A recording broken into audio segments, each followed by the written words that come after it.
விசுவாசத்தினாலே சாராளும் வாக்குத்தத்தம் பண்ணினவர் உண்மை உள்ளவர் என்றெண்ணி கற்பம் தரிக்க பலன் அடைந்து வயது சென்றவளாய் இருந்தும் பிள்ளை பெற்றாள். ரெண்டு விஷயம் பாருங்களேன்.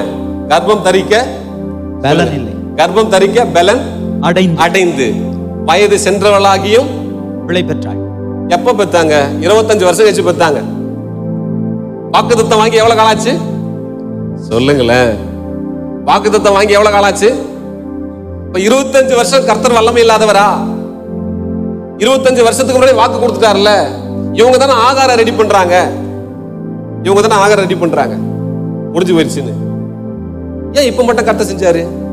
வசனம் சொல்லுது, அவர் உண்மை உள்ளவர், வாக்குத்தத்தம் பண்ணினவர் உண்மை உள்ளவர் என்று எண்ணுகிற போது, அவள் எண்ணத்திலே அதை கொண்டு வருகிற போது சரீரம் பலன் அடைகிறது. ஆமென், ஆமென், ஆமென். அப்ப எண்ணம், உனக்குள்ள எண்ணம் உருவாகிற போது, உன் சிந்தை மண்டலத்துக்குள்ள ஒரு விஷயத்தினை தியானம் பண்ணுகிற போது, அது சரீரத்துல பயங்கரமான வேலையை செய்ய ஆரம்பிக்குது.